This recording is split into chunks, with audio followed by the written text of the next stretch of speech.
Dropping an object from way up there can be a hassle, but more importantly, it can be really dangerous for the workers below. We're going to talk about how to prevent dropped objects next.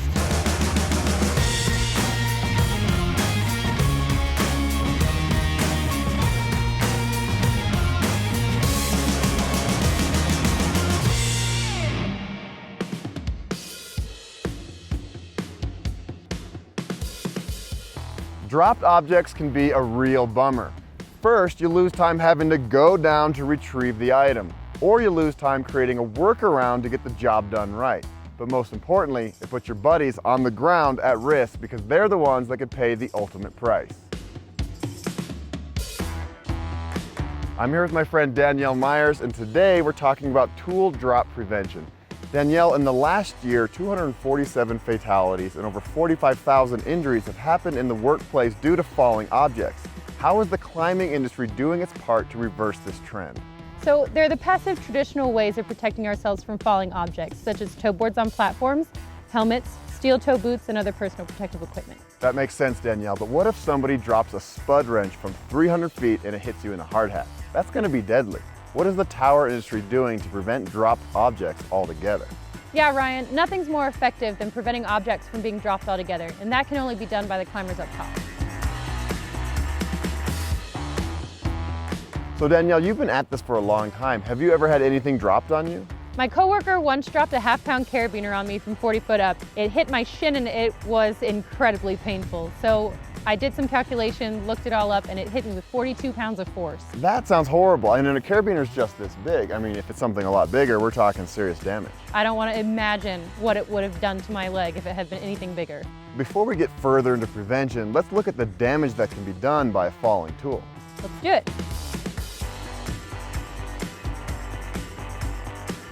All right, Danielle, so here we are about 60 feet above the ground, and we are going to see exactly how much damage can be done when you drop a tool from way up high. So let her rip. I'm pretty excited. Let's do this.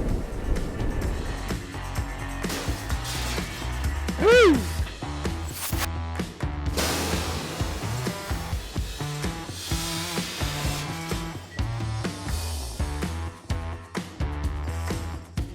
So for the climbers up there, there are 3 things to consider for prevention: tool lanyards, tool attachment points, and sealable pouches and tool buckets. Why don't you tell me about these? So tool lanyards are extremely important because when you're up there, you're working with your hands. Sometimes you might drop something, sometimes it's inevitable. Tool lanyards are important because they keep the tools attached to you just in case you drop them. They're designed to hold a certain amount of weight and they have shock absorption. Usually we like to hook our tools to the D-rings on our harnesses, but now they're incorporating attachment points onto our bags, which are mostly sealable with zippers or drawstrings. And if you have bigger tools, they have buckets with sealable lids. They also make these neat wrist wraps that attach your tool directly to your wrist. Products are being developed with feedback from us climbers that make it easier to tether your tools without getting wrapped up in your work, literally.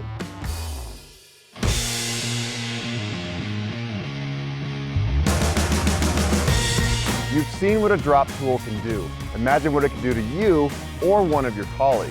Tool drop prevention. This is serious business and it's up to you. Stay safe, my friends.